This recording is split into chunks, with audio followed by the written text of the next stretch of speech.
crise política acirra ânimos da base do governo e da oposição no plenário. Sancionada a lei do antiterrorismo. E você vai entender como funcionam duas propostas: a lei de responsabilidade das estatais e o projeto que libera o uso da fosfoetanolamina. Boa noite, você acompanha a partir de agora as principais notícias do Senado nesta sexta-feira.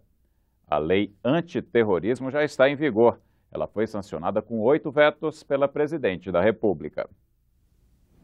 A Constituição proíbe a prática do terrorismo. Faltava definir o que é. Quase 30 anos depois, o Brasil ganha uma lei antiterrorismo. Os grandes eventos como a Copa do Mundo, Copa das Confederações e até as Olimpíadas estimularam a discussão sobre terrorismo. Afinal de contas, o Brasil passa a ser um palco de eventos que vão repercutir no mundo inteiro. O Brasil passa a ser vitrine e, portanto, um potencial local onde possam ser realizadas, desencadeadas ações terroristas. O texto define terrorismo como a prática por um ou mais indivíduos de atos cometidos para causar terror, motivados por discriminação, preconceito de raça, cor, etnia e religião. São ações que colocam em perigo pessoas, o patrimônio, a paz ou a segurança pública. Para o consultor do Senado da área de Relações Exteriores, essa definição falha ao não incluir o terrorismo provocado por motivações políticas. A lei deixa de considerar a motivação política e esse é um problema. Afinal de contas, o terrorismo originalmente era muito marcado por esse aspecto político. Então, hoje, sem essa motivação política na tipificação do crime de terrorismo, nós temos uma deficiência. Cabe à Polícia Federal investigar o crime de terrorismo. As penas variam de 12 a 30 anos de prisão. Quem abrigar ou ajudar terroristas também vai para a cadeia e ainda paga multa. É crime receber treinamento no exterior por grupos terroristas como o Estado Islâmico. Para combate ao terrorismo, nós precisamos de inteligência, nós precisamos de coordenação entre os vários órgãos do Estado e nós precisamos de investimento nesses setores. É impossível se combater ou se prevenir, que é o que mais se espera, ações terroristas sem esse investimento em inteligência, sobretudo. A lei deixa claro que o crime de terrorismo não se aplica a atos violentos em manifestações e a ações de movimentos sociais. Esse ponto provocou polêmica durante as votações no Congresso. Não estava no texto que saiu do Senado, mas a Câmara preferiu recuperar parte da proposta original enviada pelo Executivo para impedir que movimentos sociais fossem enquadrados como terroristas. Eu espero que não haja terrorismo no país. Mas se tiver, essa lei não é capaz. Se você tira o extremismo político da tipificação do terrorismo, você tem uma lei frouxa. Eu acho que nós não precisamos de uma legislação desta natureza. O que tem previsto na legislação brasileira, no Código Penal, no Código de Processo Penal, faria as ressalvas necessárias para crimes desta natureza. Para este coronel do Exército, a lei orienta as forças de segurança no combate ao terrorismo. Ele faz parte do grupo antiterrorismo formado pelas Forças Armadas, pela Polícia Federal e pela Agência Brasileira de Inteligência, a ABIN, para atuar nos Jogos Olímpicos e Paralímpicos. As Olimpíadas são um evento midiático de maior alcance global. Então, sem dúvida nenhuma, a preocupação de prevenção, combate, o enfrentamento ao terrorismo durante as Olimpíadas e os Jogos Paralímpicos também merece bastante atenção. Estamos fazendo todo o possível, nós estamos trabalhando duro, manhã, tarde e noite, há mais de ano, para a gente desenvolver mecanismos que ofereçam a segurança necessária para que os Jogos Olímpicos e Paralímpicos se desenvolvam num ambiente seguro e tranquilo. A presidente Dilma Rousseff vetou artigos que classificavam como crime de terrorismo sabotar sistemas de informática e incendiar, depredar, saquear e destruir meios de transporte e outros bens públicos. Também vetou a parte do texto que criminalizava a apologia ao terrorismo e a que previa o cumprimento da pena em presídio de segurança máxima. O plenário aprovou nesta semana a Lei de Responsabilidade das Estatais. A iniciativa foi sugerida no ano passado pelos presidentes da Câmara e do Senado. As novas regras valem para todas as empresas públicas e sociedades de economia mista com receita superior a 90 milhões de reais por ano. O texto prevê regras de governança e transparência para as estatais. Somente no âmbito do governo federal, são mais de 130 empresas estatais. Essas empresas todas, no contexto brasileiro, elas empregam 500 mil pessoas e elas somam ativos superiores a 4 trilhões e 400 bilhões de reais. O projeto impõe condições para a posse de diretores e integrantes dos conselhos de administração. Eles devem ter ficha limpa e, no mínimo, 10 anos de experiência no setor. Ficam proibidos de participar representantes de agências reguladoras, integrantes do Poder Legislativo, ministros e secretários estaduais ou municipais. A vedação também vale para membros de sindicatos e partidos políticos. Os governistas apresentaram um destaque para derrubar essa proibição. Eu, sinceramente, discordo. Eu acho que o ministro da Fazenda tem necessariamente que fazer parte do Conselho do BNDES. Eu acho que o ministro da Indústria e Comércio tem que fazer parte também do Conselho do BNDES. Pessoa que exerça cargo em organização sindical. Isso é um retrocesso. Você sabe que na Alemanha e na França, desde a década de 50, os trabalhadores participam do Conselho de Administração, inclusive das empresas privadas. Mas o destaque foi derrotado. Estruturas estatais, elas são utilizadas muito mais como benefício partidário ou atendimento de alguns sindicatos ou filiados a esses sindicatos ou membros. É um projeto inibidor ao roubo, ao assalto, ao desvio de função das estatais. Os diretores das estatais não podem integrar o Conselho de Administração, que deve ter 25% de seus membros independentes. Isso quer dizer que eles não podem ter vínculo com a empresa, nem ser parentes do presidente da República, de governadores, prefeitos, ministros ou secretários estaduais e municipais. A base aliada também tentou derrubar esse artigo. 25%, mesmo a empresa sendo pública, 100% pública, exigir que 25% dos membros do Conselho de Administração sejam independentes, eu acho um exagero. Mas o texto foi mantido. De acordo com o projeto, o controlador da estatal responde por atos considerados abusivos.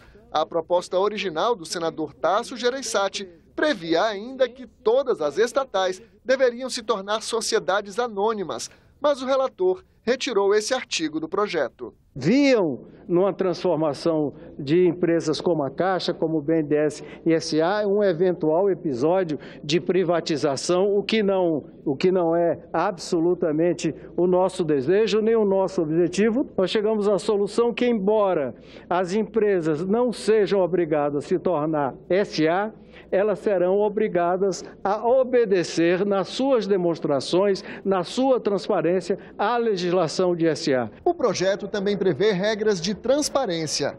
Cada estatal deve publicar todos os anos uma carta aberta com objetivos, relatórios de atividades e fatores que podem colocar em risco a atuação da empresa no mercado. Além disso, precisa divulgar os salários dos administradores e abrir um canal de comunicação para receber denúncias da sociedade. A proposta segue agora para a Câmara dos Deputados. A Lei de Responsabilidade das Estatais também muda a forma de compras e contratações para o regime diferenciado, o RDC, e acaba com a modalidade de licitação exclusiva da Petrobras e da Eletrobras, criada por um decreto presidencial em 1998. A presidente Dilma e o ex-presidente Lula dominaram mais uma vez os debates entre senadores nesta sexta-feira. O que realmente me preocupa é como a gente está mudando, não só nós de lado, o povo mudou de lado. E se nós não entendemos isso, nós que nos consideramos progressistas vamos ficar cada vez mais isolados. Senador Lindbergh, hoje de manhã, vendo a televisão, as pessoas acampadas na Avenida Paulista, em frente à Fiesp, eu me lembrei que pouco tempo atrás era no ABC, em frente ao Sindicato dos Metalúrgicos. Era na frente dos metalúrgicos, no ABC, gritando Lula lá. Agora é em frente à Fiesp, na Avenida Paulista, gritando Lula preso. O presidente Lula deixou de usar o seu imenso capital político, deixou de usar a sua extraordinária liderança popular e terminou quedando para o caminho mais fácil, o caminho do fisiologismo, do patrimonialismo, do aparelhamento do Estado. O ex-presidente Lula é um ator, é um comunicador nato. E ele fez o seguinte, ele criou um perfil, o perfil do herói. Mas todo herói tem que ter um vilão. E ele criou um vilão imaginário, ele criou o eles. Quem é o eles? Não sei. Outra hora eram as elites. Mas que elites? Ele sempre conversou muito bem, ele até contava, dizia o seguinte, que ele sentava à mesa com Mária Mato. Tinha um grupo de 100 jovens da Zona Norte do Rio de Janeiro que estavam andando de skates. Eram jovens majoritariamente negros. E eles faziam aquele passeio anual. E vinham na orla de Copacabana, quando chegaram perto das manifestações, partiram para agredir eles, dizendo petistas, petistas. E eles diziam, nós não somos do PT, é só uma turma passeando de skate. Mas você via ali numa parcela de um setor das elites brasileiras a intolerância. Como você disse, é negro, é petista, como petista hoje é criminoso. Nós temos uma operação que, no que pese toda a sua importância, a necessidade da investigação, mas que ela toma um rumo que parece que vai ficando claro, espero que para um número bem maior de pessoas, que o objetivo central, fundamental, é atingir o governo, o centro do poder. É atingir o centro do poder. Enfraquecer, repito, a liderança do ex-presidente Lula. Acabar com a presidente Dilma. Fosfoetanolamina, liberar ou não antes dos testes clínicos. Um debate que está no Senado e afeta a vida de milhares de pacientes que enfrentam o câncer. Conhecida como pílula do câncer, a fosfoetanolamina é uma substância sintética desenvolvida e estudada pela Universidade de São Paulo há mais de 20 anos. Ela era fornecida de graça a pacientes com a doença, até que a distribuição foi suspensa porque a droga não passou pelas etapas de pesquisa exigidas para que o medicamento seja usado por seres humanos. Os pacientes estão tendo que recorrer à justiça para ter acesso às pílulas. São pessoas como a Bernadette, que 2 anos depois de enfrentar um câncer de mama, foi diagnosticada com metástase óssea. A fosfoetanolamina trouxe o alívio das dores e a vida de volta. No 4º dia eu esqueci de tomar o remédio para dor. E quando eu me lembrei, falei, nossa, eu não tomei o remédio para dor. Falei, mas eu estou sem dor. Eu esqueci porque eu estava sem dor, porque era impossível esquecer. No 20º dia eu já não usava mais nem bengala para me locomover, né? Eu já estava recuperando totalmente a minha atividade normal. Eu saí da cama, eu saí dos analgésicos, eu revivi, eu renasci, né? Então eu costumo dizer que se esse for o único efeito benéfico da substância, ela já está fazendo muito mais do que muito paciente em condição paliativa tem hoje disponível. Apesar dos relatos, o tema provoca polêmica. Este oncologista do Hospital Universitário de Brasília não aprova o uso sem que a droga tenha passado por testes clínicos. A chegada dessa droga como um possível milagre para o tratamento dos pacientes com câncer não é inédita na história da medicina. A gente já viu outras vezes outros produtos chegarem com a promessa de trazer curas milagrosas. Eu não estou dizendo para você que isso não é um remédio que vai funcionar no futuro. Ele pode vir a funcionar, mas tem que ser submetido a um escrutínio muito bem feito, científico, para a gente saber exatamente em qual situação ele funciona e se vier a funcionar, aí a gente vai, sem dúvida nenhuma, aplicar para os pacientes que mais se beneficiariam dessa estratégia de tratamento. Os Ministérios da Saúde, da Ciência e Tecnologia coordenam estudos sobre a substância. Enquanto os resultados não vêm, o projeto, já aprovado pela Câmara e em debate no Senado, quer garantir a continuidade da distribuição aos pacientes. De acordo com o projeto, os pacientes diagnosticados com a doença ou os responsáveis deverão assinar um termo de consentimento ou responsabilidade. O texto também deixa claro que a opção pelo uso da substância não deverá excluir o direito ao acesso a outros tipos de tratamento. O presidente da Agência Nacional de Vigilância Sanitária diz que nunca recebeu pedido de registro da substância. Jarbas Barbosa considera que o projeto pode colocar em dúvida a credibilidade do Brasil na aprovação de medicamentos. Países da América Latina, vários deles, por exemplo, utilizam um genérico que é registrado na Anvisa, não precisa pedir registro nesse país, já pode vender automaticamente. Se esses países começam a ver que, além do critério de análise técnica que a Anvisa faz, medicamentos agora vão poder ser liberados por projeto de lei específico, e aí tem todo tipo de pressão, de lobby que pode ocorrer, que é normal que ocorra, eu creio que isso diminui a credibilidade na produção nacional de medicamentos. Nós não temos competência, nós, nem legal e nem técnica, nem científica, para dizer que esse medicamento pode ser posto à disposição do público. Esse projeto, na verdade, vem para facilitar até que se conclui os estudos clínicos. Se nós temos vários pacientes no Brasil lá fora, são 7,5% da nossa população, e que estão se tratando no tratamento convencional e não deu certo, por que não autorizar e liberar a fosfolamina? Maria das Dores, de 58 anos, que há 2 meses enfrenta um câncer de mama, resume toda essa discussão de uma maneira simples. Eu não trocaria o meu tratamento periódico que estou fazendo por qualquer outro alternativo.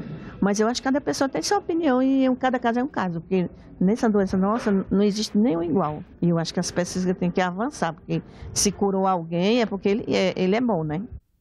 O projeto que permite a fabricação e o uso da fosfoetanolamina antes dos resultados das pesquisas já foi aprovado pelas comissões de Ciência e Tecnologia e de Assuntos Sociais e tem urgência para votação em plenário.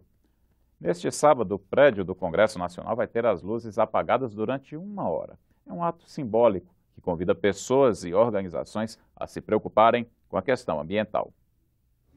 Durante 1 hora, das 8h30 às 9h30 da noite, as luzes do Congresso Nacional vão ser apagadas. A Hora do Planeta é um alerta sobre as mudanças climáticas. O Congresso Nacional participa da campanha desde o ano de 2009. Segundo a rede WWF, criadora do movimento, as pessoas também podem participar, apagando as luzes das casas no mesmo horário.